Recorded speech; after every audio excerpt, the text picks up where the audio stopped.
Age 18, around $10,000. 18 years old, net worth around $10,000.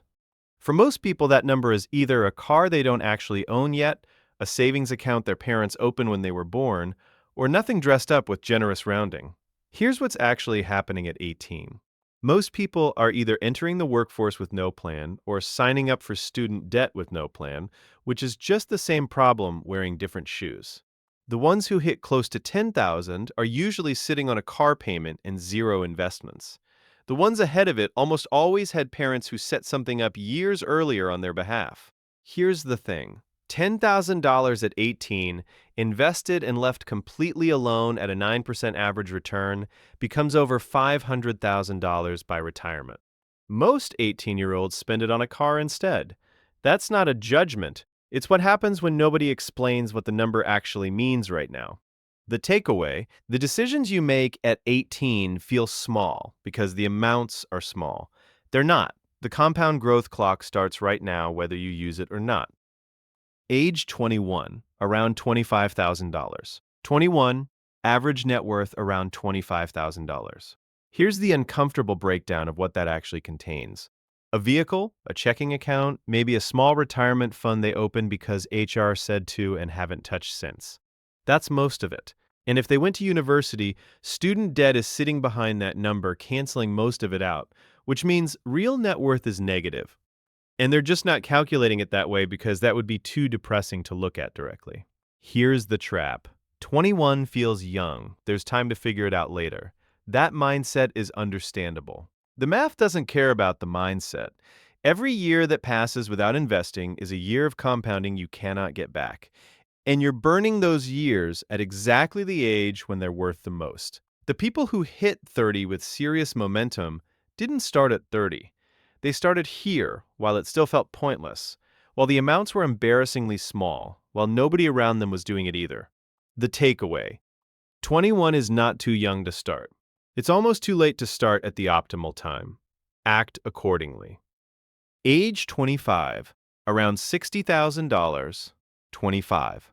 Average net worth around $60,000. This is where the gap between people who understood money early and everyone else starts becoming visible on paper. The ones at or above 60,000 usually bought a home, have some investments building quietly, and treated their first few working years as a foundation. The ones below it are still servicing student debt, carrying credit card balances, and spending most of their income on rent for somewhere they don't own. Here's the thing.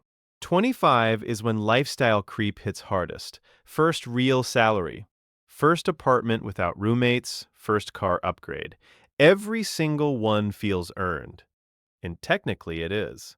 But earned and financially smart are two completely different things. The spending that feels like finally living is the exact thing quietly pushing back everything you actually want. Here's the part that stings. The people sitting at 60,000 at 25 aren't smarter or luckier. They just didn't let the first real paycheck define the lifestyle.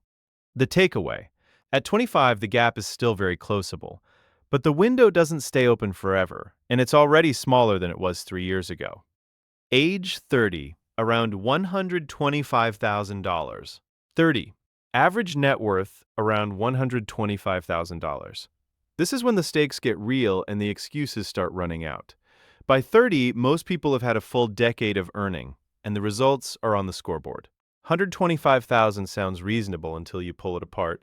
For most people, that's home equity on a property still mostly owned by the bank, a small retirement account, and maybe a thin savings buffer. Liquid investable assets are often surprisingly close to zero. Here's the trap. 30 is also when the biggest expenses arrive simultaneously. Mortgage, kids, childcare that costs more than rent used to.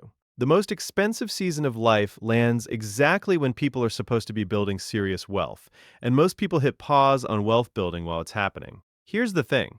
Pausing at 30 is expensive in a way most people don't calculate. The decade between 30 and 40 is one of the highest value compounding periods you have left. Sitting it out has a real price. It just shows up 20 years later. The takeaway: 125,000 at 30 is average.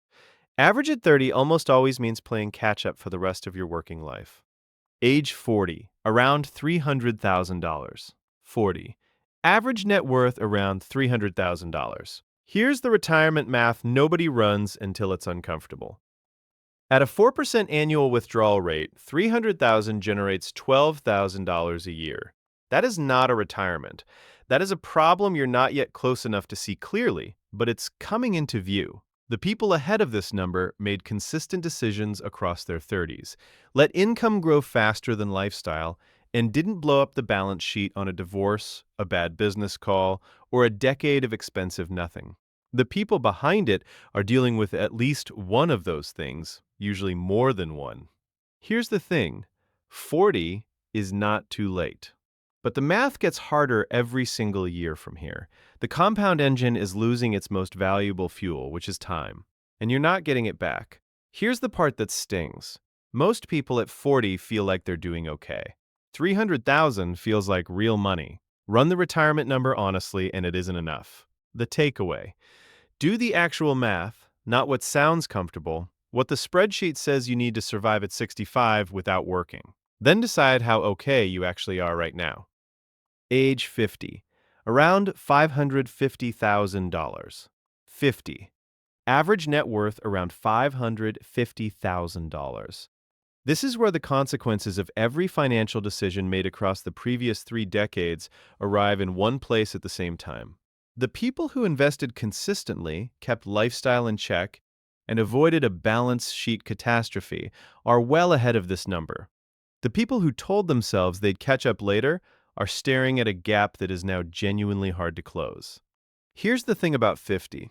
It's the last real window for aggressive wealth building before retirement math starts locking in. 15 working years remain if you retire at 65.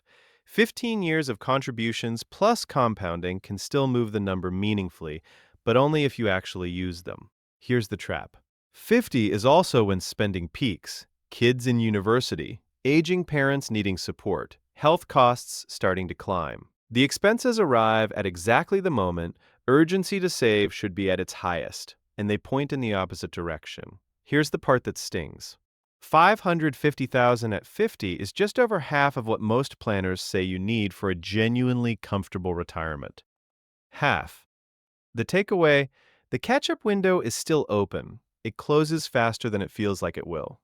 Age 60, around $850,000. 60, average net worth around $850,000. 5 years from the traditional finish line. And for most people, this is the moment the math either holds or it doesn't. 850,000 sounds like a serious number. At 4% annual withdrawal, that's $34,000 a year from the portfolio. Add Social Security, and most retirees land somewhere around $50,000 to $60,000 annually combined. That's survivable, not comfortable for most real-world costs in developed countries. The people well above this number made the right calls consistently and let income grow faster than spending for 30 years. The people below it are running calculations about whether they can actually afford to stop working at all, which is a question nobody wants to be doing for the first time at 60. Here's the trap. 60 is also when the urge to chase returns hits hardest. People see the shortfall and try to recover fast by taking on concentrated risk. That's exactly when one bad call destroys portfolios at the worst possible moment. Here's the thing. The biggest risk at 60 isn't the market. It's making a desperate move because you waited too long to make a smart one. The takeaway, $850,000 at 60 is average. Whether average is enough depends entirely on what you built your life to cost. Age 65, around $900,000. 65. Average net worth around $900,000. The traditional retirement age. And here's where the number finally has to work entirely on its own because the paycheck stops. $900,000 at 4% withdrawal is $36,000 a year. Add average Social Security and combined retirement income for most people lands around $50,000 to $60,000 annually. Whether that works depends completely on what they built their life to cost in the decades before. The people who kept expenses manageable, paid off the home, and resisted the lifestyle upgrades that felt necessary in their 40s are fine. The people who didn't are doing math they really don't like right now. Here's the thing. 900,000 is also exposed to sequence of return risk in a way most people don't account for. Retire into a bad market, draw down during a crash, and the portfolio never fully recovers. The wrong year to retire can cut the effective lifespan of a portfolio by a decade. It's not about the average return, it's about the order the returns arrive in. Here's the part that stings. Most people spend 40 years building toward this number and never once modeled whether it actually survives the retirement they planned. The takeaway: the number matters less than the plan for how you actually use it.